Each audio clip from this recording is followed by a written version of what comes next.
김용민 브리핑.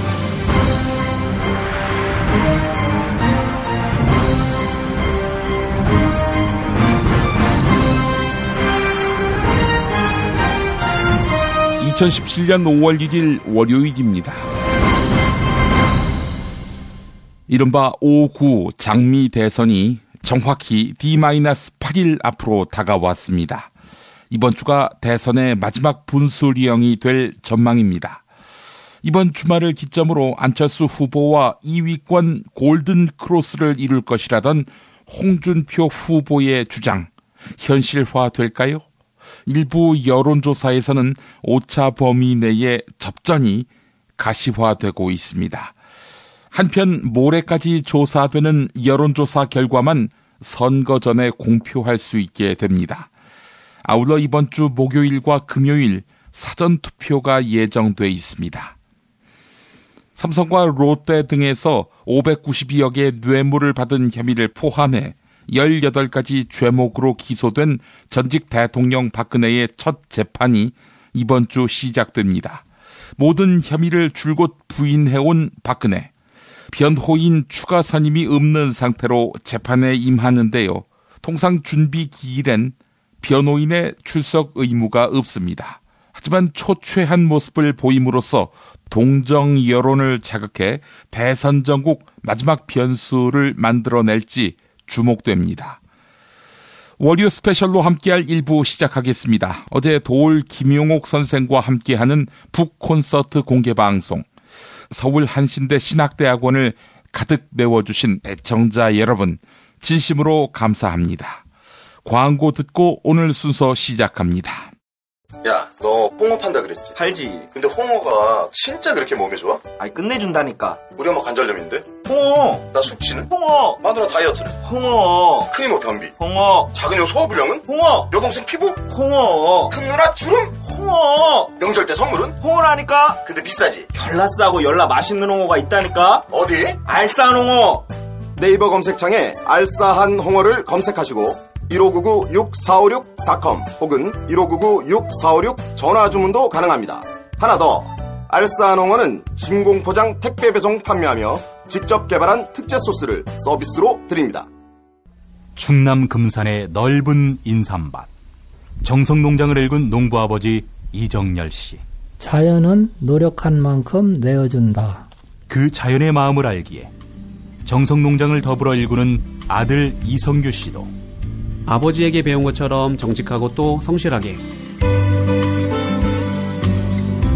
정성농장 홍삼은 인삼 재배부터 가공 판매까지 모두 책임지고 있습니다. 그래서 대한민국 1등 품질을 자부합니다. 검색창에 정성농장 홍삼을 검색해주세요. 정성농장 홍삼. 전화문의는 010-9754-6972. 이놈의 뱃살 맞는 옷이 없네. 애들 보랴 일하랴 살 뺄 시간이 없어. 다시 날씬해지고 싶어. 다이어트 전문 쇼핑몰 비타샵에서 국내산 동결건조 생식과 통곡물의 3가지 단백질 그리고 비타민 미네랄을 더해 만든 다이어트 전용 그린 스무디를 추천합니다. 이걸 어떻게 하는 거죠? 하루 한두 끼 맛있고 든든한 비타샵 스무디로 바꿔 드시면 됩니다. 1522-6648 1522-6648 혹은 비타샵을 검색해주세요. 팟캐스트 청취자분들께는 그린 스무디 한 포를 보내드립니다. 골반 교정? 입고 걸으면 끝이라니. 참 쉽죠? 골반 잡자 바로 잡자 바디로직. 허리 통증 바로 잡자 바디로직. 몸매 교정 바로 잡자 바디로직. 자세가 좋아지는 골반 교정 타이즈 바디로직. 검색창에 골반 교정 바디로직. 남자는 허리. 삐딱한 남성 골반 허리에도 역시 바디로직입니다. 바디로직의 효과를 못 느끼셨다면 100% 환불해드립니다. 자세한 환불 조건은 홈페이지를 참조하세요.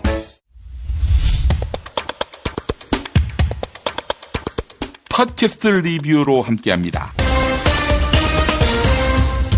안철수 국민의당 대통령 후보는 주말 동안 충청권과 수도권을 돌며 개혁 공동정부 구상을 전면에 내걸고 표심을 파고들었습니다.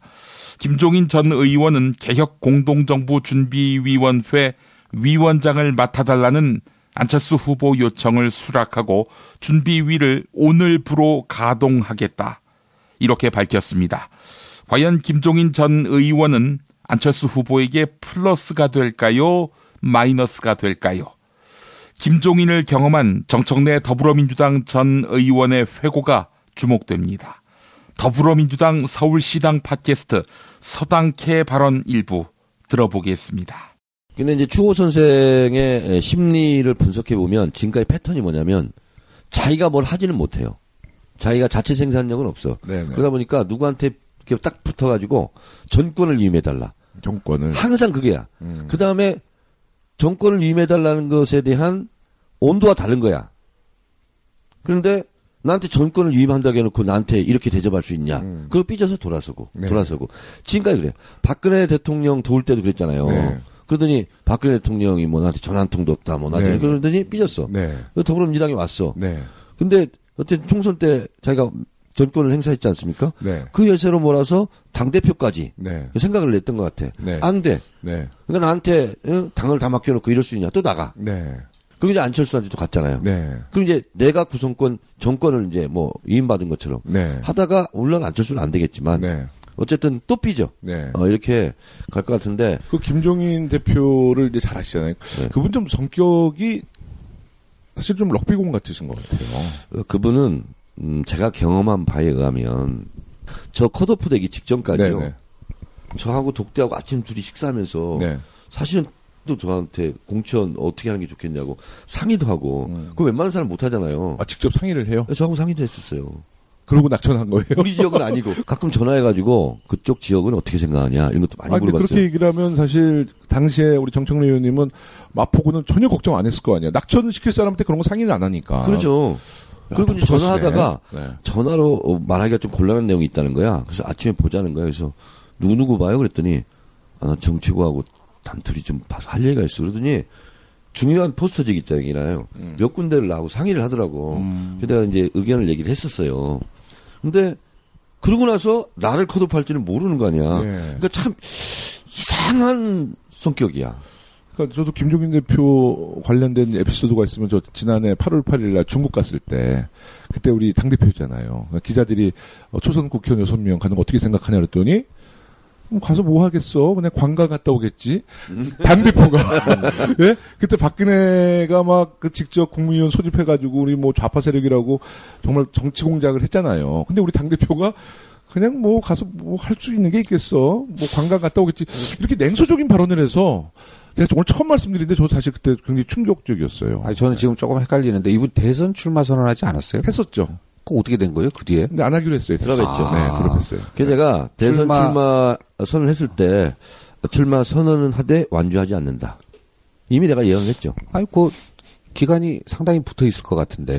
얼마 안 돼요, 그러니까. 활동한 게. 근데 왜 실제로 사람도 안 모이고 기자들도 뭐 관심도 없고 그러니까. 아, 이게 아니구나. 이게 아니구나.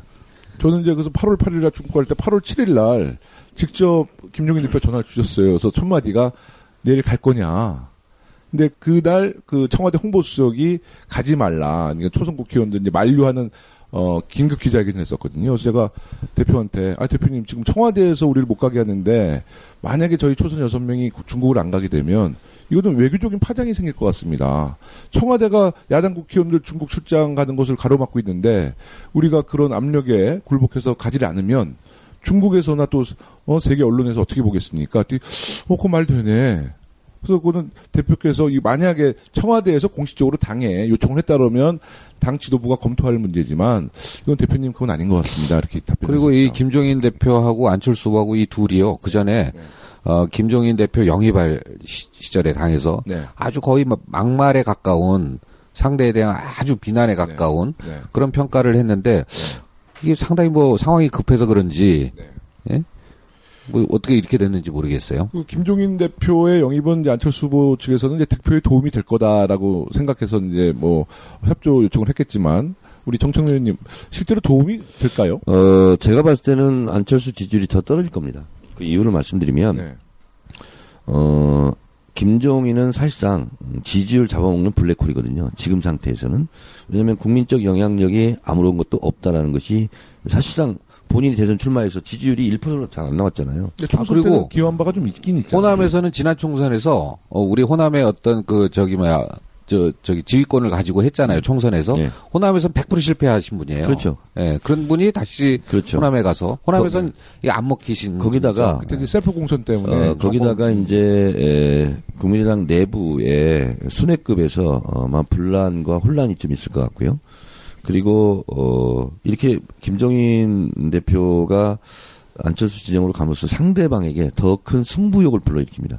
그래서 문재인 지지자들이 더 결집할 가능성이 더 높습니다. 근데 총선 때 좀 복귀해보면 저는 김종인 대표가 크게 기여하기는커녕 오히려 선거를 망쳤다고 저는 분석하는 사람이에요. 왜 그러냐면 실제로 그때 리얼미터의 여론조사 추이를 보잖아요. 그러면 김종인 대표가 정청래, 이해창 컷오프를 딱 시키고서 그 다음부터 역전 현상이 일어나요. 국민의당이 올라갑니다. 우리가 그 밑으로 내려가고 그때 한 번 꺾여요. 우리가 국민의당 지지율 쭉 올라가다가 그러다가 셀프 공천 때 펑 망하는 거예요. 그러다가 이게 올라가는 추세예요. 추세인데 그게 뭐냐면 문재인 후보에게 호남 가지 마라. 논란이 한 일주일간 있었습니다.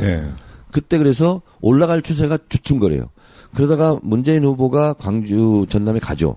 가면서 이게 다시 상승 곡선을 그리기 시작합니다. 그러다가 총선이 그냥 끝나버린 거예요. 그래서 결국은 이 지지도 상승 곡선을 이렇게 봤을 때 실제로 김종인 대표가 실책을 몇 번 한 거죠. 그러면서 호남을 완전히 잃어버린 거예요. 아니 저도 우리 정 선배 얘기를 들어보면 우리가 저기 지역에서 유세하거나 이러면 그 지역에 출마한 사람들이 가장 잘 느끼잖아요. 우리 저 김종인 전 대표 그 저희 지역에 오셔가지고 저희 지역 하면은 양천 가면 그래도 상당히 강남에 가까운 민주당이 한 25년 동안 집권 못한 지역이거든요. 그럼 와가지고 여기서 상당히 그 열기가 뜨거워야 되는데 너무 냉랭한 거예요. 이거는 사람도 별로 안 오고 우리가 홍보를 그렇게 많이 했는데도 그냥 뭐 우리 선거운동은 앞에 몇 명 깔아놓고 할 정도. 그 별로 호응이 없었어요. 그때 사실은. 총선 때 94군데 지원 유세를 갔습니다. 더 큰 유세단으로. 그러니까 제가 전국적으로 다 돌아다녀 봤어요. 그냥 분위기를 알잖아요. 근데 거기 유세 그 선거 운동원들이 와서 직접 저한테 하는 얘기입니다. 그러니까 그때는 제 입으로 말을 못했죠. 뭐냐면 심하게 막말을 하면서 저 양반 이건 굉장히 좋게 얘기하는 거예요. 왜 여기 왔는지 모르겠다고. 오지 않았으면 좋겠다고. 오히려 우리가 선거 운동하기 싫어진다고. 뭐 그런 얘기를 진짜 많이 들었어요. 제가. 하여튼 김종인 대표가 이제 국민의당을 지원한다니까 그 결과는 5월 9일 날 우리가 눈으로 직접 확인할 수 있을 것 같아요. 그 전에 확인해 볼 수 있지 않겠어요? 지지율은 더 떨어질 겁니다. 자유한국당 홍준표 대선 후보는 홍준표가 대통령이 되면 언론에서 겁이 날 것이다. 그러니까 어떻게 해서라도 대통령 안 시키려고 온갖 지랄을 다 한다며 언론에 대해 막말을 쏟아냈습니다. 또 어느 여론조사 기관, 유명한 기관인데 내가 출마 선언할 때 지지율이 8%인데 얼마 전까지 8%였다며 도둑놈 새끼들이다 라며 거듭 여론조사 기관을 비난하기도 했습니다. 말이라고 다 같은 말일까? 자, 그럼에도 불구하고 영남권을 중심으로 탄력받는 홍준표 지지율. 수수께끼지요. 한겨레가 만드는 팟캐스트 언니가 보고 있다가 그 이유를 짚어봤습니다. 언론들은 1만 명 운집이라고 썼는데 당에서는 자기네들 자체 추산 5만 명인데 경찰 추산 3만 명이다. 그래서 이제 왜 이렇게 갭이 크지? 이게 해운대도 아니고 뭐 그래서 이제 해운대도 아니고 해운대 해수욕장이야 뭐 100만이니까 폭이 되게 좁던데. 그러니까 기본적으로 서문시장이 이제 그 몇 달 전에 불이 나서 싹 가로 정비를 했잖아요. 그래서 이제 딱 봐도 사람들이 그 좌우에 야시장 거리니까 있고 시장 통이라는 게 기본적으로 뭐 시장 골목이 뭐 광화문 왕복 매차선 도로만큼 넓을 것도 아니고 이만큼이에요. 근데 그 안에 사람들이 꽉 몰려 있긴 한데 그래서 오늘 이제 또 사진 연출 효과가 되게 좋은 장소네요. 그쵸. 그러니까. 근데 이제 뭐 어쨌든 서문시장 기본적으로 박통이든 누구든 가면 뭐 대구의 보수 정치인들 가는 곳이니까 이제 그래서 그 관할 경찰서에 전화를 해봤어요. 이제 역시 정보과에 전화를 했죠. 그랬더니 캡 출신이라서 역시 경찰과 친한 누굽니다. 저 한겨레 신문 김남일 기자입니다. 누구요? 이런 거예요. 그러니까 이제 우리 출입 기자 처음 들어본 이름인데 저는 서울의 국회 출입 기자입니다. 네. 그래서 어쩐지 이렇게 경비전 갑질한 갑질 요한테 그래서 어저께 그 서문시장 홍준표 후보님 가셔서 말이야 이렇게 해서 사진이 너무너무 화제가 돼서 궁금해서 전화 드렸다. 이게 지금 10,000명, 30,000명, 50,000명 이게 얘기 나오는데 어떠냐? 했더니 저희가 집회 인원은 계산을 해도 유세 인원은 저희는 계산 안 하는데요. 그래서 다만 그러면서 그래도 근데 서문시장 기본적으로 사람 많지 않나요? 그랬더니 그쪽에서 원래 야시장이 사람이 원래 많고요. 그리고 또 갑자기 많고요. 시장이 그게 폭이 좁아요. 그러더니 그분이 또 혹시나 그 양반한테 누가 될지 모르겠지만 이 괜히 방송 때문에. 그리고 사진이라는 게 찍는 각도에 따라 그 효과가 여기까지 그래서 근데 기본적으로 사람은 많았던 것 같은데 그리고 게다가 대구 경북이 어쨌든 옛날 한나라당 새누리당 시절부터 가장 조직이 탄탄한 거고 예전에 새누리당 전국의 당원이 이른바 가장 튼튼한 책임당을 했을 때 그게 한 23만 명? 30만 명? 이 정도 더 많지 않았을까요? 어제 그 중에 가장 책임당원들 정말로 권리당원이죠. 야당으로 치면 이 양반들이 거의 절반 정도 가까이가 아마 대구 경북에 몰려 있어요. 그리고 그 양반들은 정말로 당이 골로 갈 때는 어디 우리 당을 이렇게 만드는 주인의식이 있는 그런 사람들이거든요. 그러니까 이제 전통적 보수층들 정말로 당을 사랑하고 여러 의미에서 이런 분들이 있어서 요즘에 상처받았던. 근데 이제 그동안은 이 결집을 안 했던 게 워낙 지림연렬했던 거고 보수가 그리고 홍준표가 초반에 워낙 막말하고 하면서 저런 게 보수 이러다가 그러면서 안철수한테 갔다가 근데 이제 문제는 선거는 이제 조직이다라는 게 작동하기 시작한 거죠. 어쨌든 그 대구 경북에서는 어쨌든 당원들 지역 조직 다 살아있는데 그래서 좀 얘기를 들어보니까 공식 선거운동 시작했던 4월 17일 초반만 해도 어간만 해도 이제 공조직들 그냥 어쩔 수 없이 움직여야 되는 거 있잖아요. 플랜카드 중앙에서 내려오면은 걸어야 되고 사거리 가서 손 흔들어야 되고 하는 사람들 마지못해서 하면서 나가는 사람들 이런 사람들이 움직였던 것이고 근데 하다 보니까 점점 분위기가 이제 안철수 후보에 돌아서는 보수층들 나오면서 지난주부터 이 지역이나 당에서는 뭔가 느낌을 받았대요.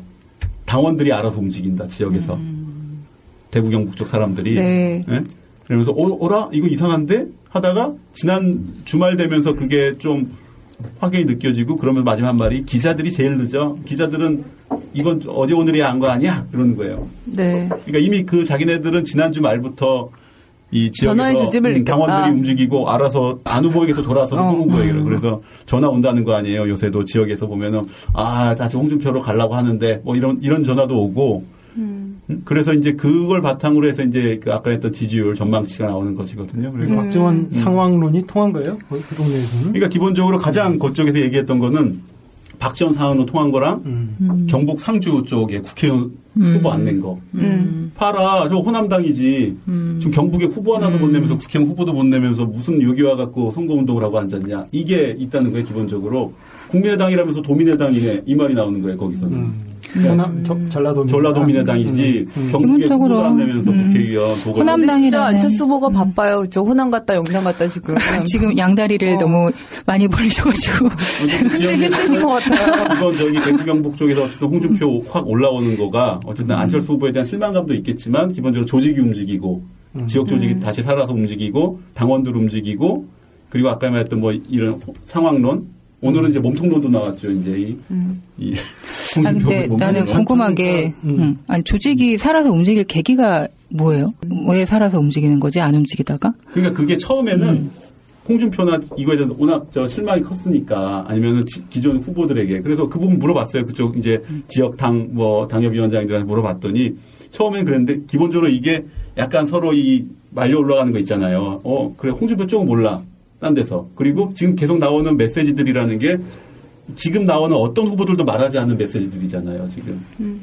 뭐가 있겠어요. 지금 무조건 강경 귀족노조 나라망치고 기업 살려야 되고 박정희 존경하고 노무현 640만 달러 끊임없이 얘기하고 박정희 존경하고 박근혜 다시 돌아서고 그 돼지 흥분제의 그런 어떤 파문을 업고도 갈 만한 그 아주 그 보수층 유권자들의 그 아주 그 뭐랄까 핵심 본능적인 그것들을 자극할 만한 것들을 뽑아서 익숙한 얘기들을 갖다 그동안 근데 나와서 후보가 지금 유력 후보가 5명이라는데 자극적인 나머지 4명은 전혀 저 마음에도 안 드는 이상한 소리만 하는 거죠. 심지어 유승민까지도 무슨 경제 민주화 어쩌고 뭐가 어쩌고 뭐 적폐 세력이 이게 싫은 거지. 근데 이제 홍준표만 정말 꿋꿋하게 모든 토론에 나와서 정말 레파토리가 뻔하잖아요. 그죠? 근데 그게 전략이고 그래서 오늘도 당에 물어봤더니 그거 단순한 얘기 반복하는 거 욕하지 마라. 그게 박근혜 선거 전략이었다. 박근혜가 왜 선거 다 이긴 줄 알아? 지지층한테 그 양반들이 가장 알아먹기 쉽게 간단한 얘기. 사실은 안철수 후보의 그 4월까지 이르렀던 양강구도 간다. 안철수의 시간이 온다. 네. 그리고 그건 패권에 대해 반대한다. 국민이 연대한다. 네. 이 얘기는 정말 일관된 메시지를 계속 반복하기 때문에 사람들이 쏙쏙 아는 거잖아요. 그러니까 사실 그거는 캠페인의 원칙이죠. 있겠지만 아까 얘기했지만 그러니까 박근혜 탄핵되고 구속되고 굉장히 이제 분위기에 눌려서 기죽어 있었는데 어느 날 갑자기 홍준표라는 저 남쪽에 경남에 이상한 일이 나와가지고 자기들이 듣고 싶은 속 시원한 얘기를 막 해주는 거예요. 배우처럼 TV에 나와서. 팟캐스트 방송은 아닙니다만 국회 기자회견장 다시 듣기에 올라온 한 단체의 문재인 후보 지지 선언을 들려드리려 합니다. 의무 복무 중 사망한 군인의 명예회복을 위한 전국 유가족협의회의 지지 선언입니다. 군에 간 자식이 시신이 돼 돌아온 기막힌 사연을 가슴에 품은 엄마들. 그들의 지지 선언입니다. 그런데 특별했습니다. 많은 언론이 이름 붙이기로 세상에서 가장 슬픈 지지 선언이라고 했습니다. 광고 후에 최동석 칼럼 김프로이드로 이어가겠습니다. 정권 교체를 함께 염원하는 판촉물 쇼핑몰 네피알 기념품, 답례품, 기왕이면 네피알로 인터넷 검색창에 입력하시거나 032-519-4800으로 전화하세요. 카카오톡 아이디는 네피알. 현대인의 몸에 있는 독 어떻게 치유할까요? 아로니아라는 열매에 강력한 효과가 있습니다. 검색창에서 장봉근 아로니아를 찾으시고 1522-1194로 하시면 됩니다. 대한한의사협회장 김필건입니다. 우리에게는 중국을 능가하는 한의학이 있습니다. 정부의 의지만 있다면 한의학으로 세계 의료 시장을 선도할 수 있습니다. 국민과 함께하는 한의학, 대한민국의 미래를 만듭니다.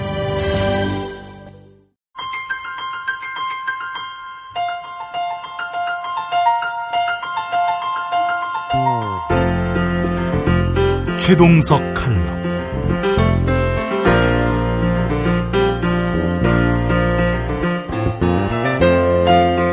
안녕하십니까, 최동석입니다.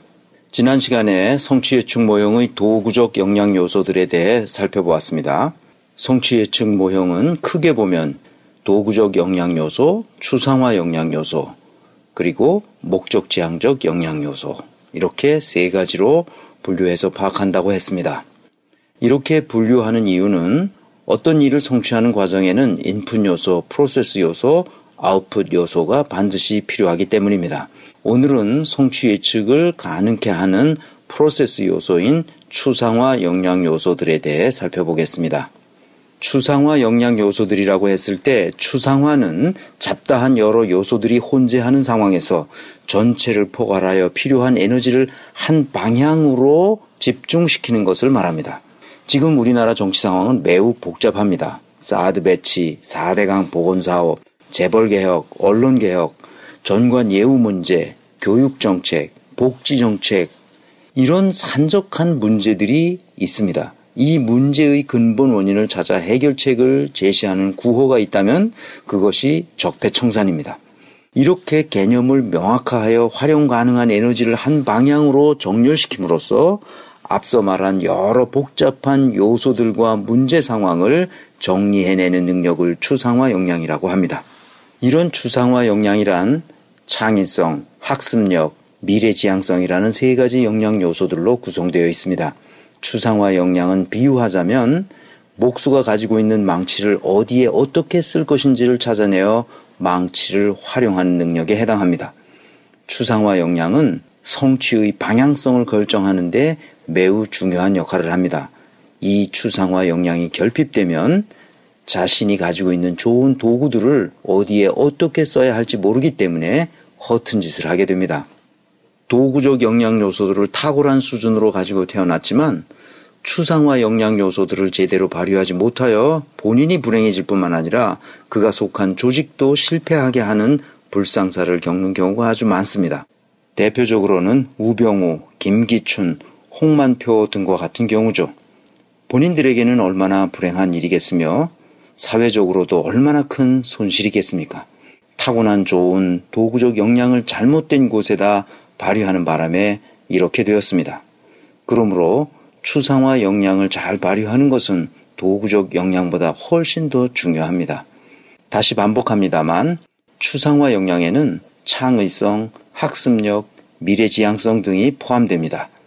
이제 하나씩 살펴보겠습니다. 첫째, 창의성입니다. 창의성이란 기존의 관행과 통념을 넘어서는 새롭고 유용한 아이디어나 산출물을 만들어내는 성향을 말합니다. 그러니까 창의성의 핵심은 실용적인 상상력이라고 할 수 있습니다. 이 실용적인 상상력이란 자신이 가지고 있는 도구적 역량을 기초로 하여 지금까지 풀지 못한 문제를 새로운 방식으로 해결하려는 창의력을 말합니다. 뭔가를 새롭게 발견하고 발명한 사람들은 창의력이 뛰어나다는 특성이 있습니다. 예를 들어 보겠습니다. 미국 생물학자로서 옥수수에서 이동성 유전인자를 발견하여 1983년 노벨상을 받은 사람이 바바라 맥클린턱이었습니다. 그녀는 이렇게 고백했습니다. 옥수수를 연구할 때 나는 그것들의 외부에 있지 않았다. 나는 그 안에서 그 체계의 일부로 존재했다. 나는 염색체 내부도 볼 수 있었다. 실제로 모든 것이 그 안에 있었다. 놀랍게도 그것들은 내 친구처럼 느껴졌다. 옥수수를 바라보고 있으면 그것이 나 자신처럼 느껴졌다. 나는 종종 나 자신을 잃어버렸다. 가장 중요한 것은 바로 이것. 내가 나 자신을 잃어버렸다는 것이다. 이런 예는 또 있습니다. 아마 가장 잘 알려진 예일 겁니다. 아인슈타인의 사고실험 얘기입니다. 아인슈타인은 자신을 빛의 속도로 이동하는 광자라고 상상했습니다. 광자인 그가 보고 느낀 것을 상상하고 나서 그는 또 다른 광자의 역할을 맡았고 첫 번째 광자의 역할에서 경험한 것을 비교하면서 상상하려고 했습니다. 아인슈타인의 상대성 이론은 이런 상상력을 통해 탄생했습니다. 맥클린턱은 자신이 옥수수 속으로 들어가 염색체의 내부를 들여다볼 수 있었으며 아인슈타인은 자신이 스스로 빛의 입자가 되어 다른 입자들과 비교하는 놀라운 상상력을 발휘했습니다. 이것이 창조성의 핵심입니다. 이처럼 창조성은 분석적 사고, 개념적 사고, 영재성이라는 도구적 역량 요소들을 어디에 어떻게 써야 할지를 알고 그 도구를 아주 적절히 이용하여 창조적 산출물을 만들어내는 성향을 말합니다. 두 번째, 학습 능력 또는 학습력이라고 할 수 있는 추상화 역량을 보겠습니다. 학습 능력이란 새롭고 다양한 개념들을 명확히 이해하거나 불명확한 상황들을 명확하게 개념화하는 것을 의미합니다. 나아가 반성적인 깨달음을 통해 기존의 통념들을 새로이 재정의하는 능력을 말합니다. 안도 다다오라는 일본인 건축가가 아주 좋은 예입니다. 건축 분야에 관심이 있는 분은 안도 다다오를 잘 알고 있을 겁니다. 제주도 섭지코지를 비롯한 몇몇 곳에 그의 작품을 볼 수 있습니다. 노출 콘크리트로 짓는 독특한 컨셉의 건축물들이죠. 안도 다다오는 실제로 대학을 다닌 적이 없지만 세계적인 건축가가 된 사람입니다. 그는 학창시절 권투 선수로 커리어를 쌓아가려고 했습니다. 어느 날 지역 챔피언인 하라다 마사히코와 스파링을 붙었습니다. 그는 이렇게 썼습니다. 스피드, 파워, 심폐기능, 회복력, 어디를 봐도 나와는 차원이 다르다. 내가 아무리 노력해도 절대로 저렇게까지 발전할 수 없을 것이다. 권투로 살아갈 수 있을지도 모른다는 희미한 기대가 완전히 무너지는구나. 그럼 도대체 내가 하고 싶은 것은 무엇일까? 나는 무엇을 할 수 있을까? 이렇게 고민하며 나의 내면을 들여다보았다. 그리고 어릴 적부터 늘 해오던 물건 만들기에 흥미를 잃지 않고 있다는 사실을 깨달았다. 학습 능력이란 이렇게 학교에서 좋은 성적을 받는 것을 의미하지 않습니다. 인생의 성찰을 통해 자신이 가지고 있는 장점을 어디에다 써먹어야 하는지를 아는 능력을 말합니다. 많은 사람들이 이 학습 능력이 약하여 자신의 능력에는 부합하지 않는 곳에다 에너지를 쏟아붓는 경우를 많이 보게 됩니다. 박근혜가 대표적인 경우입니다. 자기 자신이 어떤 능력을 가지고 있는지 스스로 인식하지 못하고 자신을 아주 과대평가합니다. 자신이 잘 할 수 없는 일에 욕심을 부립니다. 여기에 비극의 원인이 있습니다. 안도 다다오처럼 자신의 내면을 들여다보는 성찰이 필요한데 그런 성찰이 부족한 사람들일수록 높은 자리와 많은 권력을 차지하기 위해 허튼 수작을 부리곤 합니다. 셋째, 미래지향성을 보겠습니다. 미래지향성이란 미래에 발생 가능한 문제를 인식하여 현 시점에서 생각할 수 있는 대응책을 강구하고 미래의 기회를 위해 능동적으로 준비하려는 성향을 의미합니다. 지금 당장의 이익이나 쾌락을 위해 행동하거나 그저 며칠 후에 일어날 일을 상상하여 지금 준비하는 사람과 5년 후 또는 10년 후에 자신에게 어떤 일이 일어날 것을 미리 예측하여 지금 준비하는 사람은 분명히 그 마음가짐과 행동에서 큰 차이가 있습니다. 그러니까 자신이 가진 도구적 역량을 지금 당장의 이익을 위해 써먹는 사람이 있습니다. 우리는 이런 사람을 흔히 잔머리를 잘 굴린다고 하고 시대의 대세를 따라 시류에 휩쓸리는 사람이라고 할 수 있죠. 그러나 먼 미래를 상상하면서 그때를 위해 자신이 타고난 도구적 역량을 충분히 발휘할 수 있도록 지금 차분히 실력을 쌓아가는 사람도 있습니다. 우리는 이런 사람을 흔히 시류에 휩쓸리지 않고 주변 사람들에게는 왕따가 되더라도 미래를 위해 묵묵히 준비하는 사람이라고 할 수 있습니다. 예를 들어 보겠습니다. DNA 이중나선 구조를 밝혀서 1962년 노벨 생리의학상을 받은 제임스 왓슨은 그의 자서전에서 다음과 같이 썼습니다. 생물학을 전공한 나는 변변치 않은 수학 실력 때문에 자연학자 외의 다른 일을 할 수 없으면 어쩌나 하고 대학 시절 내내 고민했다. 그러나 유전자를 쫓기로 결정한 이상 약점을 정면으로 돌파하는 수밖에 다른 도리가 없었다. 유전학의 본질은 유전자의 분자적 속성들을 이해하는 것이었다. 수학은 모든 물리과학의 핵심이고 3차원 분자 구조에 작용하는 힘들을 묘사하는 것도 수학 없이는 할 수 없다. 나는 고급 수학 과정을 이수해야만 했다. 그래야만 내 분야의 첨단에서 활약할 자격이 충분하다는 안도감을 얻을 것 같았다. 설령 수학의 첨단에는 도달하지 못하더라도 말이다. 그랬기에 만만찮은 수학 과목에서 받은 B학점 2개는 어려운 생물학 수업에서 받은 어떤 A학점보다도 든든한 미천이었다. 게다가 유전자의 비밀을 찾아 생물학으로 몰려드는 많은 물리학자들과 당당히 겨룰 수 있겠다는 점에서도 다행이었다. 이처럼 자신의 먼 미래에 어떤 일이 닥칠 것이라는 점을 예상해서 미리 준비하는 성향을 미래지향성이라고 합니다. 이렇게 세 가지 추상화 영향 요소, 즉 창의성, 학습력, 미래지향성 등에 대해서 살펴보았습니다. 이번에도 안철수의 추상화 역량에 대해 진단해 보겠습니다. 성취예측 모형의 관점에서 보면 안철수가 대선 후보들 중에서 가장 과대 포장된 사람이기 때문입니다.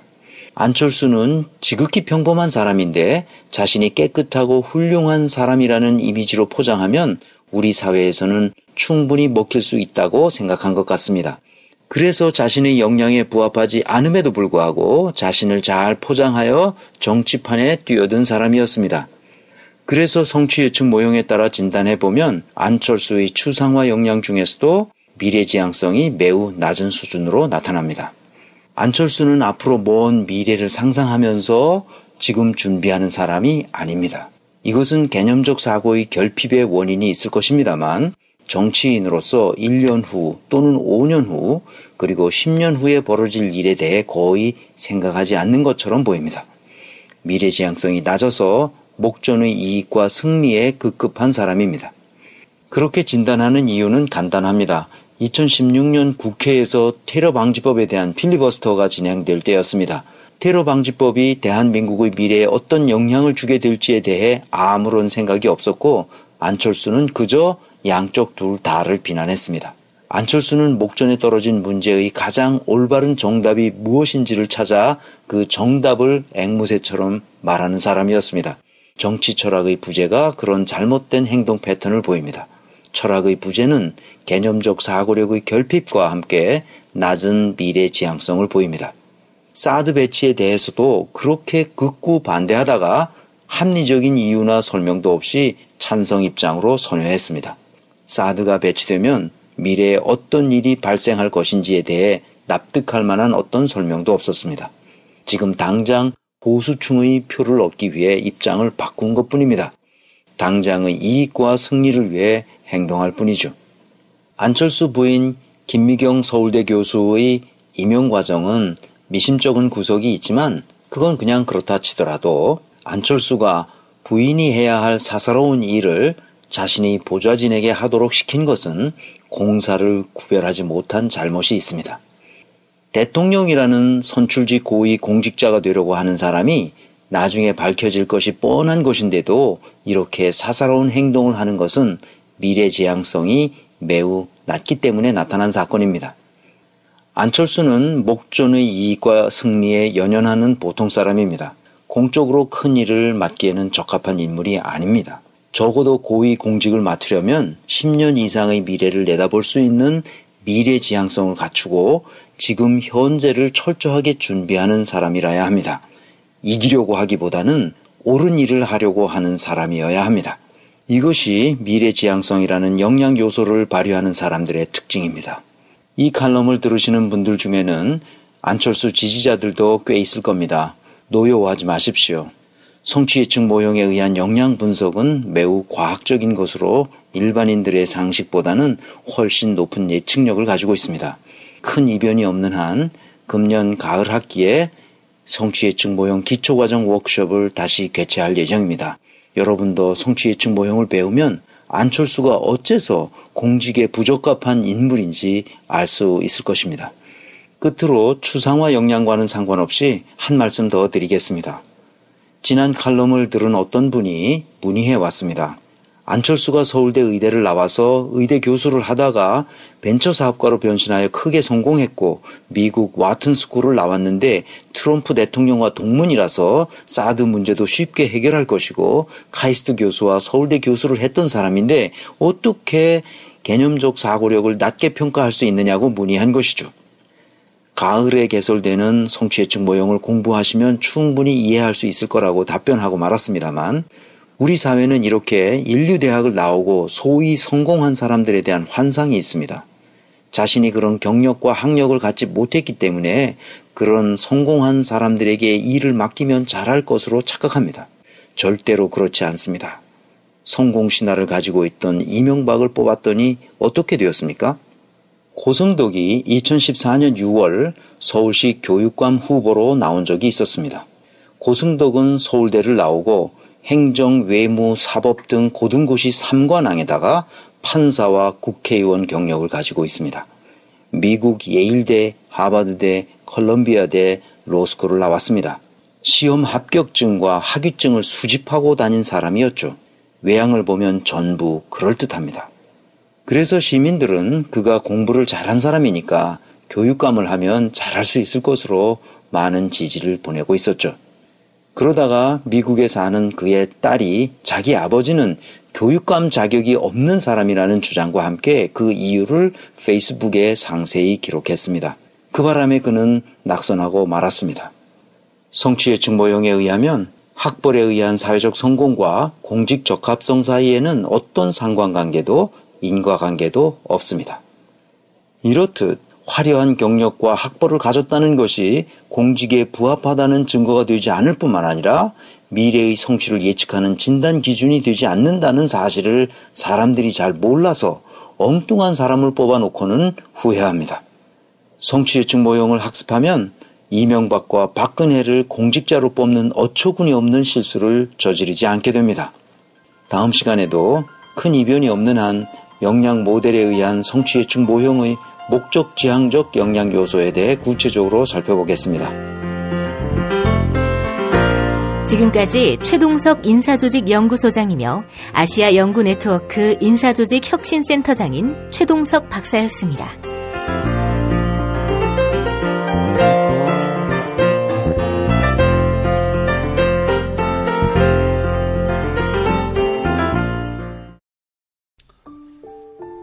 술자리 많은 연말연시 가뜩이나 속상한 세상.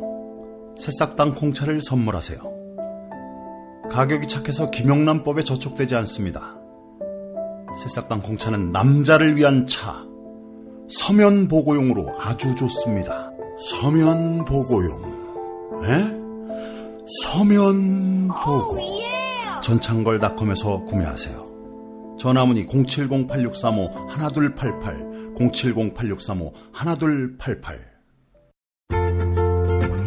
배고픈데 춘천 닭갈비 먹으러 갈까? 춘천 닭갈비 맛을 원해? 그러면 킹 닭갈비지. 킹 닭갈비? 그럼 남녀노소 누구나 춘천 사람마저 그 맛에 반했다는 킹 닭갈비. 요리하기 번거롭지 않아? 봉지 뜯고 그냥 볶아 먹으면 돼. 야채를 더 넣으면 맛이 끝내주고. 오늘 우리 집에서 닭갈비 먹고 갈래? 아이 몰라. 하트 뿅뿅. 깨끗한 국내산 닭만 씁니다. 그래서 최고의 맛 킹 닭갈비. 국내 최초 짜장맛 파스타맛 킹 닭갈비도 출시됐습니다. 전화 주문은 032-556-3770 032-556-3770.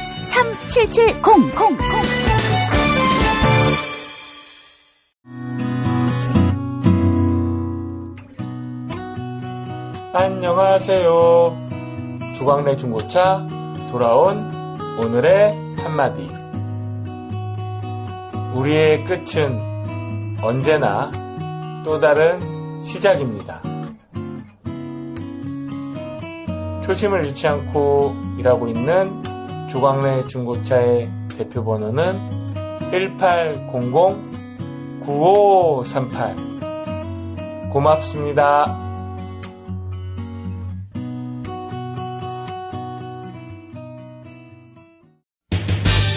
하루 두 차례 대한민국과 지구촌의 오늘을 정직하게 비춰드립니다. 권력이 진실을 압도하는 세상. 김용민 브리핑은 작은 희망의 불씨가 되겠습니다. TV 뉴스 집중해. 김프로이드. 김프로이드와 함께하겠습니다. 김프로 어서 나오세요. 네, 안녕하세요. 예. 떠오르는 팟캐스트 예. 김프로쇼의 김프로입니다. 예, 우리 김프로가 이제 TV 조선에 고정 출연하는 적폐 세력입니다. 예. 인간이 왜 그래? 저는 말이죠. 왼쪽 끝에 있는 김용민 브리핑과 오른쪽 끝에 있는 우리 TV조선을 네. 모두 아우를 수 있는 이 도량이 넓은 거죠. 네. 대통합 중도. 네. 글쎄요. 저를 왼쪽 끝이라고 얘기하면은 우리 진보 운동하시는 분들이 싫어합니다. 싫어하나요? 예. 아니 너 따위가 무슨 뭐 이렇게 이제 나올 수 있기 때문에. 아니 그래도 뭐 이 팟캐스트 시장에서는 거의 뭐 대기업이기 때문에. 네. 저는 이제 그 왼쪽 끝이 아니라 뭐 대략 이렇게 보겠습니다. 서북 쪽. 서북 쪽으로 가겠습니다. 예, 서북 쪽으로. 예. 좌표를 그렇게 정했어요. 예. 서북 쪽. 예, 서북 쪽으로 그렇게 불러주시기 바라겠습니다. 김프로 어떻게 김프로쇼 잘 되고 있어요? 지난주에 생각도 못하게 저희가 요 14위 한번 찍고 17위 한번 찍고. 네. 그래요. 웬일이지? 또 우리 돼지 엄마께서 또 포스팅을 한번 또 걸어주시고. 아니 포스팅 한번 건다고 그렇게 되나? 그래서 이 정말 이 팟캐스트 시장의 대기업 견제받지 않는 권력 김용민 브리핑이 견제가 필요하다. 우리가 이런 결론을 내리고 지난주부터 이제 무슨 프로그램을 신설했냐면 김용민 브리핑의 옴부즈만 프로그램이 필요하다. 그래서 이제 프로그램 안에 그걸 넣었죠. 파일럿으로 주간 돼지 엄마. 이 배은망덕이라고 해야 되겠죠. 예. 뭐 그런 식으로 인생을 사나. 아니, 건전한 비판이지. 건전한 비판? 그렇지. 아니, 필요 없어. 건강한 비판. 난 비판 자체가 싫어. 비판 자체가 싫어. 그러니까 이게 저 김어준의 뉴스 공장은 말이에요. 본인이 그렇게 규탄하고 이 골목 상권을 침해하지 말라고 하면서 아니, 이 사람아. 다른 이런 군소 팟캐스트에 대해서는 이중잣대를 대는. 아니 그쪽은 저기 파리바게뜨고 나는 동네 빵집이야. 아이 그렇게 얘기하면 안 잘 되지. 팔리는 동네 빵집을 그 파리바게뜨나 뚜레쥬르는 비난하지 않고. 그러니까 이 동네 빵집이 이 호떡집에 이 호떡 장사와 붕어빵 장사를 이렇게 말살하는. 이 사람아 내가 장사를 먼저 시작했어. 후발주자가 와서 지랄이야. 나이 참 이상한 사람이네. 예? 그래요. 아니 먼저 있는데 내가 들어와가지고 뭐 예를 들어서 그 파이를 갈라 먹어가면은 그거는 좀 양심의 가책을 느껴야지. 우리 시대의 이 키워드가 뭡니까? 상생이잖아요. 상생. 같이 살아야지. 말이죠. 조금 좀 앞서가는다 싶으면은 헐뜯고 그렇게 해서 어떻게 한번 같아지려는 이런 욕망을 버려야 됩니다. 그건 이제 본인한테 하는 얘기 같아요. 아니에요. 그렇죠. 김어준의 뉴스 공장이 후발주자야. 아니 후발주자가 와서 지금 굴러온 돌이 말이죠. 그래서 일단 옴부즈만 프로그램을 신설하고 우리가 한 2주 정도 이 반응을 보면서 할 건데 이 론칭은 나쁘지 않은 것 같아요. 이게 필요하다. 견제가 필요하다. 막 이런 지금 댓글들이 막 달리고 있어서. 안 되겠습니다. 제가 또 다른 김 씨를 불러다가 김아마쇼 이거 하나 만들어가지고 이 김프로를 한번 견제를 해보도록 해야 할 것 같습니다. 그래서 파일럿 프로그램 한 2주 정도 돌려가지고 주간 돼지 엄마가 반응이 괜찮은지 계속하고 만약에 좀 시원찮다 그러면 이제 프로그램 컨셉을 바꿔가지고 내가 적들이 많아서 인기가 있을 것 같은데 프로그램 컨셉을 바꿔서 여러 개 준비되어 있어요. 뭐 수요 용민회 뭐 용민 데스크 2580 뭐 이런 거 저희가 용민의 당을 차라리 하나 만들었어요. 용민의 당. 그래요. 김프로쇼 여러분 많이 사랑해 주시고 이게 떠야 됩니다. 떠야 됩니다, 여러분. 우리 또 김프로가 제가 늘 얘기하지 않습니까? 검찰의 마음을 검찰보다 더 잘하는 우리 김프로. 정권이 만약에 바뀐다면은 검찰의 수요가 또 엄청나지 않겠어요? 네. 이럴 땐 김프로만 믿고 따라가면 됩니다. 그런 의미에서 그러면 이제 김용민 브리핑에서 어쨌든 상생의 의미로 저희가 이제 김용민 브리핑에 촉구할 게 있죠. 어떤 거? 전통문을 하나 보낼 예정이에요. 전통문을 보내.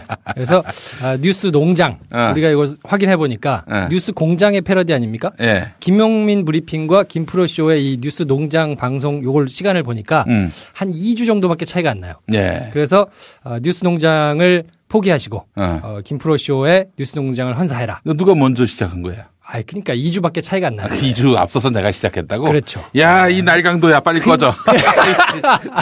그 차이가 없다. 이 대체 어디 와서 갑질을 그래서 해? 뉴스 농장을 포기하지 않으면 김용민 브리핑이 불바다가 될 것이다. 좌시하지 않겠다. 그래요. 이렇게 완전히 훅 들어오는데, 어떻게 반응을 해야 될지 모르겠습니다. 뉴스 농장을 이제 저희가 상생의 의미에서, 저희 김프로쇼에서 이제 사용하도록 하고, 뭐, 다른 거 있잖아요. 뭐 잘하시잖아요. 뭐, 뉴스 텃밭이든지, 뭐, 뉴스 목장이든지, 뭐, 이런 걸로. 아니, 우리 성우가 와서 타이틀 녹음하고 갔어. 이걸 어떻게 또 없나, 이 사람아. 상생의 의미에서 그 정도는 해줘야지. 됐어. 내가 2주만 하고 이제 쉴 거니까. 그래요? 뭐, 그때는 알아서 뭐, 시장 다 먹든지 말든지. 뭐, 제가 좀 미리 말씀을 드리자면은, 좀, 대선 끝나고, 대선이 있는 주간까지는 이제 김용민 브리핑을 하고, 그 다음 주부터는 좀 한동안 쉴까. 그럼 그동안은 뭐가 나갑니까? 응? 그동안에는 뭐 아무것도 안 나가지. 아예 타이틀에다 휴업 이렇게 달아놓고 우리 직원 2분이 계신데 우리 2분께는 같이 휴가 가는 걸로. 그러면 이제 그 사이에 2주 동안 들으실 게 없잖아요. 그 이제 여러분들 다 오셔야 되겠네. 김프로쇼로. 김프로쇼로. 그래요.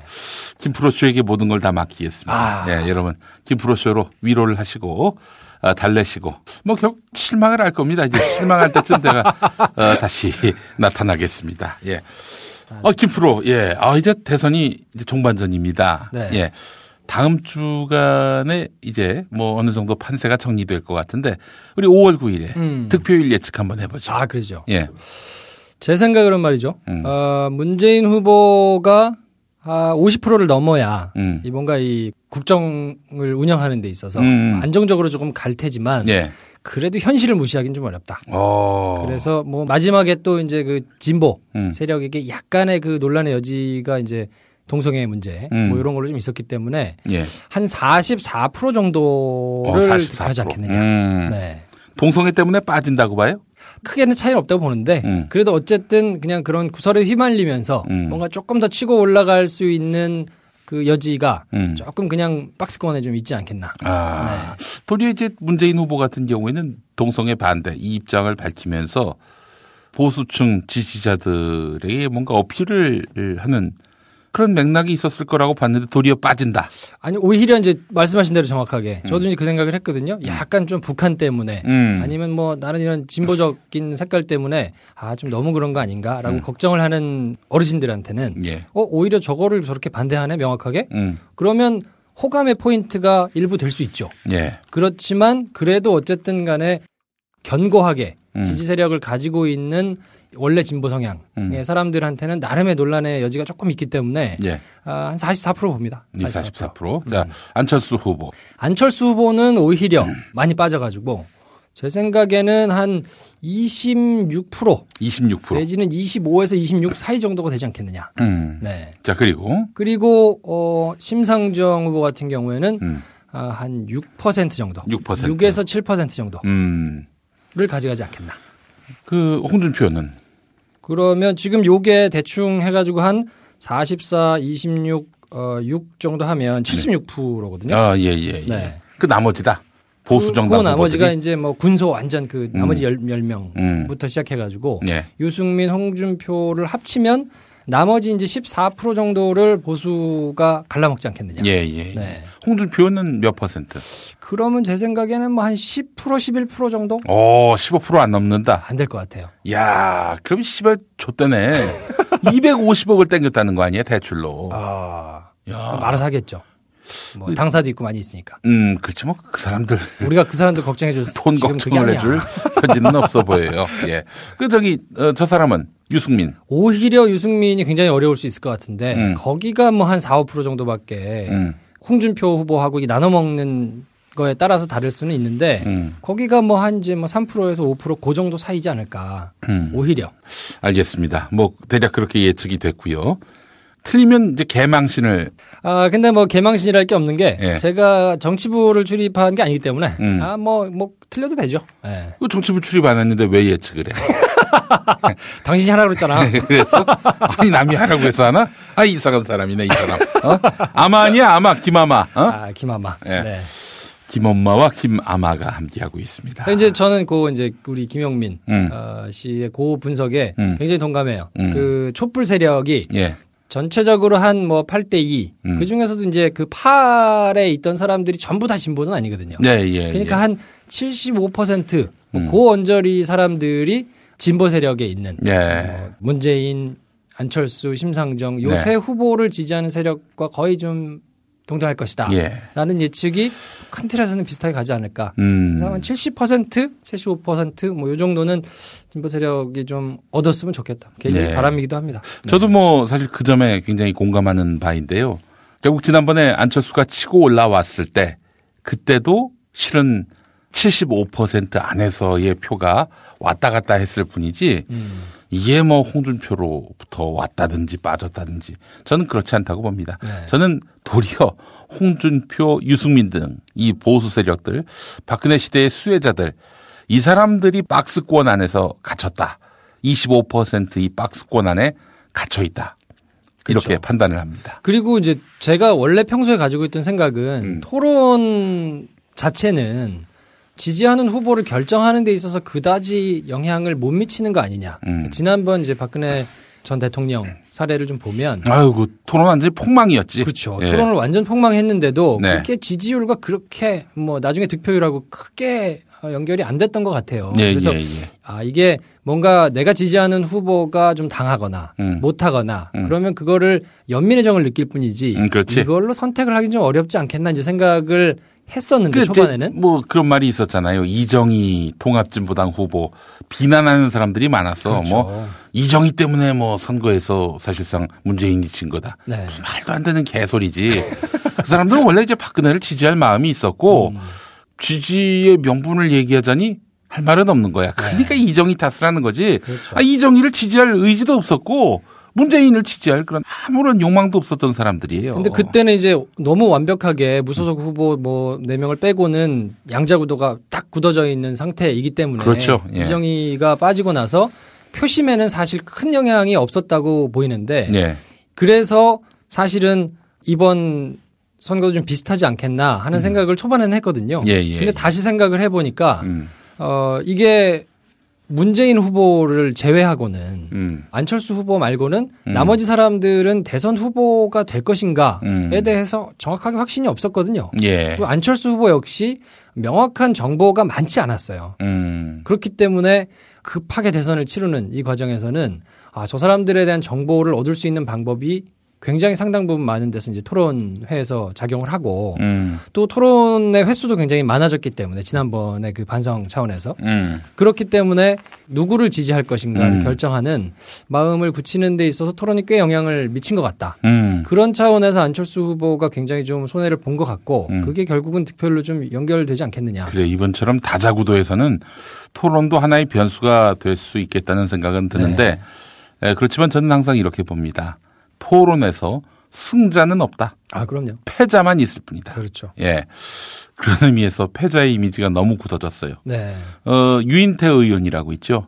유신 정권 시절에 그 뭐 빨갱이라고 해서 정말 잘못된 판결로 서영수 생활을 보냈는데 그거는 정말 도사의 그 풍모가 있고요. 너무 잘 맞춰요. 진짜요? 그분 말씀은 이제 안철수가 갑철수 그리고 뭐 MB 아바타 이 발언을 본인부터 꺼냈기 때문에 엄청난 타격을 입었다. 그렇죠. 이거는 아마 지나고 나서도 뭐 마케팅이나 뭐 이런 데서 두고두고 아마 회자돼서 케이스 스터디로 사용될 거라고 봅니다. 그러니까 그 주변에서 참모가 조언했을 거 아니겠어요? 그러겠죠. 이걸 뭐 분명하게 선을 긋고 정리를 하고 가셔야 된다고 얘기를 했을 텐데 그러니까 저는 또 그 포인트에서 그런 점을 봤어요. 안철수 후보 같은 경우에 굉장히 학습 능력이 뛰어나다고 사람들이 얘기하잖아요. 예. 그러니까 이 사람이 애드립이나 내지는 뭔가 응용 능력 그때그때 다가왔을 때 유연함 이런 게 떨어지는 것을 단적으로 보여준 거다. 왜냐하면 본인은 나름대로 시뮬레이션을 해서 나왔을 거란 말이에요. 그렇지. 제가 안철수입니까? 갑철수입니까? 라고 물어봤을 때 바로 안철수죠. 라고 대답하는 거를 상정했던 것 같아요. 본인이. 근데 그 대답이 안 나온 거예요. 네. 그러면 그냥 우스갯소리로 제가 갑철수입니까? 안철수입니까? 뭐 이렇게 얘기를 하고 그런 대답이 안 나오고 네? 무슨 말씀이신지 뭐 이러면 바로 그냥 준비한 거를 하든지 이렇게 좀 그 유연하게 대처를 했어야 되는데 본인이 머릿속에 상정한 답이 나올 때까지 계속 물어보는 거예요. 제가 갑철수입니까? 안철수입니까? 그러면서 막 옆에서 웃는데도 계속 물어보는 거지. 그리고 결국은 그렇게 얘기하는 사람도 있죠. 뭐 하면서 얘기가 나오니까 그제서야 준비한 문서를 꺼내서 쭉 얘기하는 걸 보면 이 사람은 뭔가 사고를 하는 과정에 있어서 유연하게 이렇게 사고를 하기보다는 본인의 생각, 본인이 딱 정해놓은 것에 다른 변수들이 들어오는 거를 굉장히 용납하지 못하는 스타일이구나. 예. 그럼 결국에는 이런 것들이 나중에 정책을 결정하거나 뭐 여러 다른 사람과 소통하는 문제에서도 반드시 작용을 할 것이거든요. 저는 그것을 굉장히 명확하게 보여준 사건이 아닌가. 예. MB 아바타와 갑철수 예. 그 프레임이 결국은 본인의 이 소통하는 스타일 그리고 사고하는 스타일을 아주 명확하게 드러내줬다. 그렇게 봅니다. 예. 실제로 그 말씀이 맞는 것이 사람들은 뭐 갑철수, MB 아바타 이 말 때문에 실망하진 않아요. 그렇죠. 이거 말하자면 불이 났을 때는 펑 하고 터질 때는 단순히 성냥을 켰다고 펑 터지진 않거든. 그 내부에서 유증기가 가득해야 돼. 거기서 성냥을 탁 켜면 펑 터지듯이 네. 안철수에 대한 여러 그 의구심들 그리고 신뢰할 수 없는 무언가들 이런 것들이 계속 SNS를 통해서 또 언론 보도 토론회를 통해서 우려 지점들이 유증기처럼 번지는 상황에서 그걸 확인시켜주는 이 안철수는 토론을 못하는 정도가 아니라 기본적인 소통 능력이 없구나라는 것을 인증해주는 상징어로서 바로 갑철수, MB 아바타 이게 그야말로 꽂혔다는 얘기죠. 유권자들한테. 그렇죠. 그리고 제가 볼 때는 오히려 그 두 가지는 매우 열심히 준비를 했을 것 같고 저도 질문을 안 하겠습니다라고 했던 게 애드립이 아닌가 싶어요. 심상정 후보가 저는 뭐 성폭력 관련해가지고 예. 자기 인정할 수 없다. 그래서 오늘 질문 안 하도록 하겠습니다라고 얘기를 하니까 저거 괜찮은데 나도 좀 비슷하게 가야지. 왜냐하면 늘 자기한테 좀 공격하거나 스킬로 자기가 따라갈 수 없는 이런 걸 하니까 나도 그냥 저거에 묻어가지고 가면 좋겠다라고 저는 그렇게 생각하지 않았을까 싶고 예. 그래서 저도 질문하지 않겠습니다라고 얘기를 했다가 까먹은 거야 나중에. 그래서 질문을 한 거지. 홍준표한테 질문해놓고 큰일 났네. 이거 질문했네. 그러니까 갑자기 이제 나름의 애드립을 쓴다고 쓴 게 쳐다보지 않고 얘기하겠습니다라고는 하고 그 어색한 표정을 지으면서 계속 카메라만 쳐다보고 있는 게 네. 정말 되게 유아적이고 뭔가 융통성 없어 보이고 뭔가 때를 쓰는 것 같은 모양새. 그래서 결국에는 여기 좀 보세요. 뭐 이러면서 껄껄껄 웃으면서 하는데도 보지 않고 그냥 계속 어쩔 줄 몰라가지고 있는 그게 본인이 나름대로 애드립을 시도했다가 아주 폭망한 케이스가 아닌가. 그러니까 그런 걸 전반적으로 보면 이 사람이 뭔가 사고의 유연성이 매우 좀 부족하다고 볼 수 있겠다.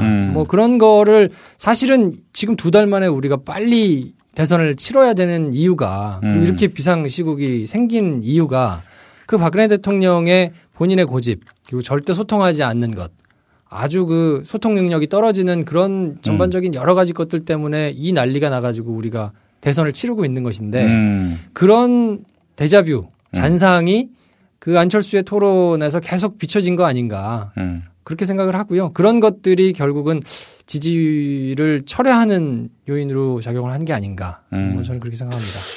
한우 사고를 집어넣고 24시간 팔팔 끓인 곰탕 연지연 곰탕. 어린이부터 노인까지 누구나 좋아하는 건강식 연지연 곰탕. 택배로 신청하시려면 010-7252-1114 김용민 브리핑과 함께하는 브리핑 대리운전 1522-9687. 수익금 일부는 김용민 브리핑 드라마 악인 열전 제작비로 쓰입니다. 1522-9687. 김프로이드 SBS 기자를 지냈고 현재 팟캐스트 기획자로 활동 중인 김프로와 함께하는 시간. 판사들의 부적절한 처신이 도마에 오른 건 비단 어제 오늘 일이 아닙니다. 심판받지 않는 법조 권력의 숨은 이모저모를 파헤쳐봅니다. 김프로이드. 우리 김프로가 보기에 문재인 후보의 토론회 태도 어떻게 보세요? 저는 스킬 면에 있어서는 70점 정도를 주고 싶고 대신에 이제 공약이나 나름의 컨텐츠 본인이 이야기하는 것을 본인이 명확하게 이해하고 있는지 뭐 이런 것은 오히려 한 80에서 85% 정도. 그러니까 80점을 기준으로 대부분 우수하냐 우수하지 못하냐를 기준으로 짓잖아요. 그러면 토론의 스킬이라는 것은 사실 뭐 짧은 기간에 연습한다고 뭐 트레이닝 한다고 되는 것은 아니기 때문에 그렇죠. 예. 그분이 가진 뭐 성정이나 여러 가지 그렇다고 그 사람이 토론을 싫어하는 것은 아니니까. 예. 하지만 그냥 대중 앞에서 그거는 약간의 쇼맨십 비슷한 거잖아요. 예. 얘기를 하고 사람들한테 뭔가 너스레를 떨고 홍준표 후보처럼 그거는 사실 뭐 오랜 기간 본인이 나름의 쇼맨십도 있고 끼도 좀 있고 해가지고 이렇게 단련이 되지 않으면 나오기가 좀 어려운 거여서 그런 성정의 쇼맨십이 있는 스타일이 아니기 때문에 예. 단기간에 그걸 학습하기는 조금 무리가 좀 있었던 것 같다. 예. 근데 오히려 이제 국정을 운영하는 거에 있어서는 네. 그런 쇼맨십이 보기에는 좋으나 그게 꼭 성공적인 국정 운영에 있어서 반드시 필요한 거라고 보기는 좀 어렵거든요. 네. 그러니까 그건 뭐 대세에 큰 지장은 없다고 봅니다. 홍준표는 확실히 그 토론의 어떤 분위기를 주도해가는 그런 능력이 있어요. 뭐 단연간의 그 토론을 통해서 다져진 그런 실력이라 볼 수 있을 텐데. 근데 지금의 홍준표의 발언, 뭐 그리고 태도 이게 플러스가 될 거라고 보세요? 마이너스가 될 거라고 보세요? 저는 보수층에서는 오히려 플러스 요인이 꽤 됐다고 봐요. 왜냐하면 제가 늘 얘기하는 건데 우리나라의 실질 문맹률이 굉장히 높아요. 그게 무슨 말이냐면 활자를 읽을 수는 있지만 그 행간을 읽어낼 수 있는 해독 능력은 상당히 떨어지는 경우가 많거든요. 예. 그렇기 때문에 그런 분들은 이 사람이 무슨 내용을 가지고 어떻게 얘기하는지 저 내용이 어떤 의미를 가지고 있어서 어떻게 연결을 해가지고 논리적으로 저게 말이 되는 것인지 안 되는 것인지 이런 거를 따지기보다는 그냥 그때 즉흥적으로 그냥 내가 볼 때 저 사람이 어떤 태도로 얘기를 하는가 어떤 자세로 얘기를 하는가 예. 뭐 이런 것들만 보고 이해를 하고 이미지로 받아들이는 사람이 꽤 많기 때문에 그런 분들이 특히나 이제 보수 진영에 많이 있잖아요. 예. 그분들한테는 오히려 유승민 후보가 매우 지엽적인 작은 문제를 가지고 막 공격을 하고 안보 문제만 가지고 계속 얘기를 하는 것보다는 그냥 뭔가 자기한테 굉장히 어려운 문제가 닥쳐도 본인은 그거를 그냥 허허 너스레를 떨면서 막 지나가잖아요. 예. 그러니까 그런 데서 미워할 수 없는 뭔가 약간의 매력 뭐 이런 것들을 좀 느끼지 않나. 그러니까 대통령 선거 내지는 선거는 연애에서 약간 프로포즈 하는 거하고 비슷한 면이 좀 많은 것 같거든요. 네. 왜냐하면 사람의 마음을 사야 되는 거니까 이 사람의 스펙이 아무리 훌륭하고 뛰어나고 좋아도 내가 사귀고 싶지 않으면 그만이거든요. 예. 근데 유승민 후보 같은 경우는 뭔가 나름대로 맞는 얘기를 막 하는데 사귈 마음이 별로 생기지 않는 이런 셈인 것 같고 보수 네. 쪽에서 보면 예. 오히려 홍준표 후보는 좀 못한 것 같고 이전 좀 그런데 미워할 수 없는 그래서 그냥 있다 보면 마음을 주게 되는 이런 포인트를 잘 공략한 거 아닌가 싶어요. 예. 하여간 토론에 여파가 별로 없을 것이다라는 얘기로 요약할 그렇죠. 수 있겠네요. 네, 구도가 이미 굳어졌기 때문에 이제 일주일 남은 상황이어서 세 사람 간에 큰 사정 변화가 있어가지고 단일화를 한다든지 예. 이러면 이제 구도 때문에 나름의 이제 변수가 생길 수는 있겠습니다만 지금의 구도가 그냥 유지된다고 하면 사실 쉽지 않죠. 예. 지지층이 아주 그냥 곤고하게 있는 게 아니기 때문에 예. 왔다 갔다 하는 표심을 합쳐도 그렇게 홍준표나 유승민, 안철수 그쪽에서 지금 왔다 갔다 표가 하는 거잖아요. 그렇기 때문에 지금 구도에서는 쉽지 않을 것 같고 예. 물론 그렇다고 하더라도 이제 그럼 다 놀러 가자 하고 놀러 갔다가 이제 트럼프가 띡 되듯이 그럴 우려가 있기는 하니까 끝까지 투표는 하셔야 됩니다만 하여튼 지금까지 판세는 그렇다고 봅니다. 근데 촛불을 지난 겨울 들었던 분들 중에서 문재인 될 것 같으니까 투표하지 말자 이럴 사람들은 없을 것 같아요. 그러니까요. 그러지 않아야 돼요. 우리 김프로 투표할 생각 있잖아요. 그렇죠. 투표해야죠. 저는 어디 못 가요. 돈이 없어가지고. 그래요. 저도 사실은 진짜 이거 끝을 봐야 진짜 끝이지. 그럼요. 이거를 예를 들어서 어차피 될 거 내가 투표 안 한다고. 그럴 75%가 아니란 얘기야. 그럼요. 도리어 그런 생각을 갖고 있는 사람들이 25%일 수 있어. 오히려 그럴 수 있죠. 모르겠고, 누굴 봐도 찍을 놈 참 없는 것 같고, 모르겠다. 그냥 안 할란다. 라고 하는 사람들이 실제로 어르신들 중에 꽤 있거든요. 예. 그거는 오히려 진보 세력이 집권하는 데는 상당히 도움이 된다고. 그러면 45% 예측이 틀릴 수도 있겠구만. 그럴 수도 있는데, 대대로 지금까지 그 노년층의 투표율이 상당히 높았기 때문에, 그럴 가능성은 있기는 하지만 좀 희박하다의 한 표 던집니다. 김프로가 이렇게 판단한다면 저는 55%로 갈 수밖에 없겠네요. 그래요? 예. 문재인 55%? 5%. 이야. 예. 이렇게 한번 가서 실력이란 무엇인가, 연륜이란 무엇인가를 한번 보여드리겠습니다. 그렇죠.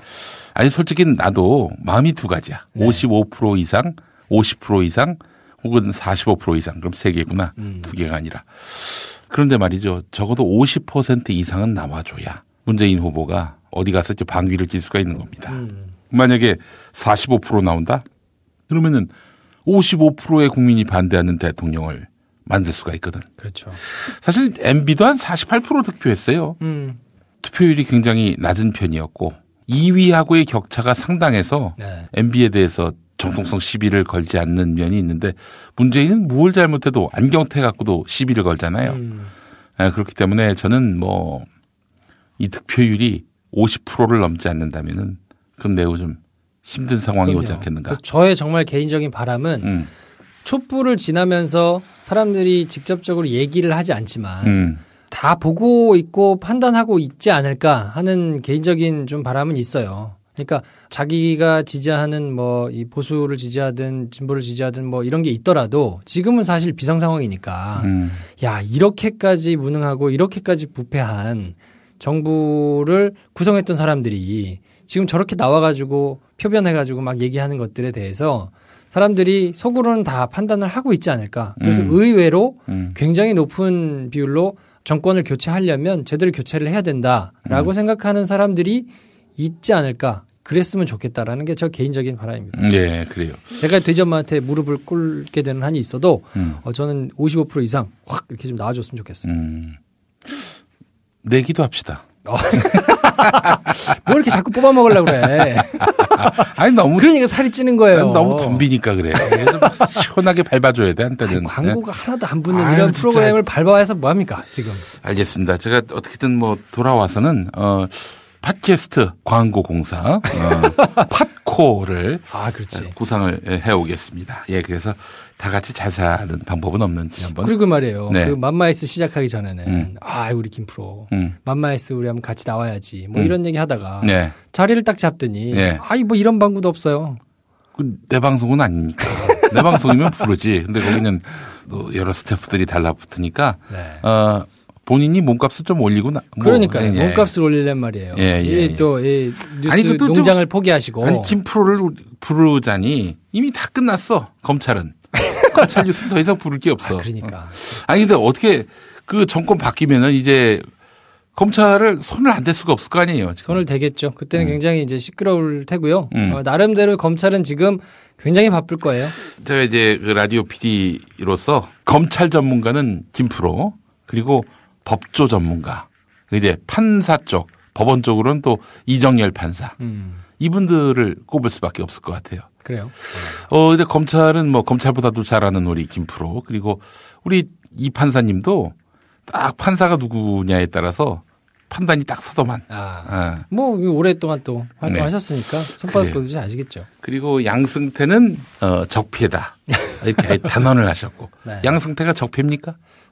그렇다고 봐야죠. 그리고 지금 제가 그때도 말씀드렸지만 이슈에 묻혀가지고 뭐 수면으로 떠올리지 않고 아는 사람들만 계속해서 주시하고 보고 있는 뉴스인데 대법원에서 지금 뭐 이렇게 판사들에 대해서 이렇게 나름대로 개입했던 것에 대해서 부당하다고 움직임들이 있거든요. 근데 이게 지금은 대선 국면이니까 뭐 크게 드러나지 않는데 시간이 조금 지나면 굉장히 시끄러울 수 있을 거예요. 그리고 이게 이제 대선판이 지나고 나면 분명히 문제가 불거질 겁니다. 그래요. 판사들에 대한 블랙리스트가 있다 이런 얘기도 나오고 있고. 그런 것도 있고요. 어떻게 있을 거라고 보세요? 없지 않다고 봐요. 저는 충분히 가능하다고 봅니다. 그래서 마음에 안 드는 판사가 있으면은 뭐 예를 들어서 민사만 하게 한다든지. 그게 이제 인사권을 가지고 있으니까 결국은 검찰이든 법원이든 인사를 가지고 좌지우지하는 거거든요. 그리고 또 뭔가 이렇게 대차게 못하는 이유도 내가 이렇게 했다가 인사상 불이익을 받으면 어떡하지 하는 것 때문에 있는 거거든요. 인사에 대해서 이렇게 목을 매는 이유는 법복을 벗을 때 이때 이제 자기를 모셔갈 그런 로펌이라든지 대기업들 그들에게 뭐 이력서에 한 줄이라도 더 넣기 위한 목적이 큽니까? 아니요, 꼭 그렇지는 않은 것 같고. 그럼 뭐 때문에 이렇게 인사에 목을 매요? 그분들의 세계에서는 그러니까 쉽게 생각을 해보면 초등학교, 중학교, 고등학교, 대학교까지 이분들은 항상 1등만 한 사람들이에요. 그렇지. 네, 늘 1등만 했던 사람이고 늘 수제 소리를 듣던 사람들인데 그 사람들이 모여서 사법고시를 보고 사법고시를 본 사람들 중에서도 특별하게 뽑혀서 가는 사람들이 판사들이란 말이에요. 근데 그 판사들이 모인 곳에서조차 자기 동기들 중에서 손에 꼽히지 않으면 주요 보직을 돌 수가 없단 말이에요. 그러니까 이분들은 늘 시험 내지는 이런 거에서 경쟁해서 1등하는 자리만 당연하게 차지를 해왔기 때문에 그게 무너지면 못 참는 게 있는 거죠. 그러니까 이게 꼭 나중에 내가 나가가지고 뭐 이게 정관예우를 하고 뭐 이런 차원보다는 그냥 본인의 아이덴티티, 본인의 생존 자체가 뭔가 남한테 밀리고 내가 이렇게 순위 싸움에서 떨어졌다는 것 자체가 못 견디는 거예요. 아, 그래요? 아니, 그런 허영심 때문에 그렇다면은 자기 얼굴이고 자기 기록인데 판결을 허투루 할 수 있다? 아, 놀라운데요? 그러니까 수뇌부가 중요한 거예요. 왜냐하면 그런 성정은 누구한테나 있기 때문에 그거는 인간의 본성이라 사실 어떻게 할 수가 없고 그 집단에서 더 특별하게 발현되는 특징이기 때문에 그거 자체를 뭐 없게 하라, 뜯어고치라 이렇게 할 수는 없어요. 그러면 어떻게 해야 되냐면 굉장히 공정한 기준을 세워놓고 그 기준에 따라서 사람들이 하도록 해야 되거든요. 근데 수뇌부에서 이제 그 인사의 기준을 허물어 버리면 그래서 나한테 잘하는 놈, 내 말을 잘 듣는 놈, 뭔가 법과 원칙에 따라 가지고 판결을 명확하게 하는 사람보다는 뭔가 정치적으로 좀 시달릴 것 같은 거에서 내가 이렇게 얘기를 했을 때 내 말을 잘 따라오고 이렇게 해주는 사람을 만약에 앉히기 시작하면 그 밑에 있는 사람들이 당연히 기준점이 흔들리기 때문에 그 기준에 맞게 세팅하는 수밖에 없거든요. 그러니까 이제 그 리더십, 수뇌부가 어떤 사람들이냐, 예. 어떤 철학을 가졌느냐에 따라서 예. 사법부가 정말 올곧게 제 기능을 역할을 할 수 있는 사법부가 될 수도 있고 아니면 그냥 줄이나 보고 눈치나 보고 뭐 이럴 수 있는 굉장히 좀 불행한 사법부가 될 수도 있기 때문에 예. 리더십이 그래서 굉장히 중요한 것이고요. 양승태 대법관은 여러 면에서 그래서 이제 뭐 경향신문이나 이런 데를 통해서 이제 나오는 사건들을 보면 그것이 법과 원칙에 따라서 매우 공정하게 법관들이 정말 자기가 판결을 정말 잘해서 그걸로 승부를 보려고 노력하는 그런 시스템을 만드는 데는 한참 못 미친 게 아니냐라는 지금 반성이 있는 것이죠. 예, 그래요. 어쩌다가 이렇게 우리가 법원 영역까지 한번 짚어봤는데, 그 어떻게 뭐 지금 판사들이 집단 행동을 하고 있는데 양승태가 글쎄요 어떻게 대응할 것 같아요? 지금은 그냥 국면에 묻어서 또 정권이 바뀌더라도 당분간은 이제 내각을 구성하고 뭐 이런저런 거를 수습하면서 가야 되기 때문에 이슈에 있어서 한동안은 그냥 지나갈 것이다라는 생각을 가지고 있을 거거든요. 그렇기 때문에 최대한 그 사이에 어떻게든 무마를 하려고 할 텐데 이제 이런 시기들이 좀 지나고 나면 올 가을 내지는 뭐 이 정도 이제 찬바람 불기 시작하는 정도가 되면 분명히 한번 문제가 좀 불거질 타이밍이 있을 것이다. 그렇게 보는 거죠. 양승태 임기가 얼마 안 남지 않았어요? 그럼에도 불구하고 이제 관뒀다 하더라도 그 뒤에 막 터져 나오거나 그럴 수도 있기 때문에 본인은 이제 명예를 가장 중요하게 생각을 할 텐데 본인이 그거를 뭔가 영향력을 미쳐가지고 막아낼 수 없는 상황이 된다면 더 뭔가 큰 게 막 터져 나오고 그럴 수도 있거든요. 그러면 양승태의 지시로 블랙리스트가 작성이 되었다. 그러면 양승태가 형사처벌을 받나? 형사처벌까지 받지는 않을 개망신은 수도 당할 있을 거예요. 것이고. 망신을 당할 것이죠. 아니 그 블랙리스트는 문제가 없나? 아니요, 문제가 뭐 3점은 있겠지만 그게 뭐 지금 최순실 무슨 이런 데처럼 뭐 명확한 증거의 형태로 막 이렇게 남아가지고 있지는 않을 거거든요. 머리 좋은 분들은 나름대로 그런 것들을 다 또 이렇게 하기 때문에 예. 그런 게 있었다고 하더라도 굉장히 기술적인 방법으로 암묵적으로 이렇게 작용을 했을 가능성이 높아요. 지금 최순실 게이트가 터진 거는 너무 엉망으로 했기 때문에 터진 거라서 그렇게 개차반으로 막 뭔가 증거가 막 쏟아져 나오고 그럴 가능성은 좀 없다고 봅니다. 예, 알겠습니다. 다음 대법원장은 누가 될 것 같아요? 그거는 잘 모르겠어요. 다음 검찰총장은? 다음번 검찰총장 대법원장 생각하기보다 지금 언제 김프로쇼 광고가 들어올 것이냐. 그걸 얘기를 해야 돼. 얘기를 해야만 사람들이 이게 어떤 사람이 후보자인지 판을 읽고 있네? 이런 그 신뢰감을 줄 수 있다니까. 그래요? 예. 그러면 제가 다음번 대통령이. 아니, 누구를 얘기해도 모르니까 일단 질러. 아니야. 대통령이 결정되는 순간 해야 돼요. 그래요? 그럼요. 완전히 판이 달라질 수 있으니까. 네. 그래요. 하여튼 검찰한테 당한 게 많은 분이니까. 그렇죠. 현재 유력한 당선 가능성이 제일 높은 문재인 후보. 어떻게 사법부 그리고 준사법부의 판을 짤지 한번 지켜보도록 하겠고요. 네. 그때가 특수야. 그때. 예. 그러니까 김프로쇼라는 김프로를 모르는데 김프로쇼를 누가 들어오나. 그러니까 검프로쇼. 검찰에 관한 검프로쇼. 이런 걸로 하나 만들라고. 뭐 하여튼 고민해 보겠습니다. 예. 그래서 전직 검사도 좀 데리고 와가지고 이야기 듣고. 그거 대박 납니다. 뭐 하여튼 제가 준비를 하도록 하겠습니다. 네, 알겠습니다. 여러분 김프로쇼 많이 사랑해 주시고 성원해 주시고 밀어주시고 세워주시고 키워주시고 띄워주시고 많이 사랑해 주시기 바라겠습니다. 김프로와는 또 작별하겠습니다.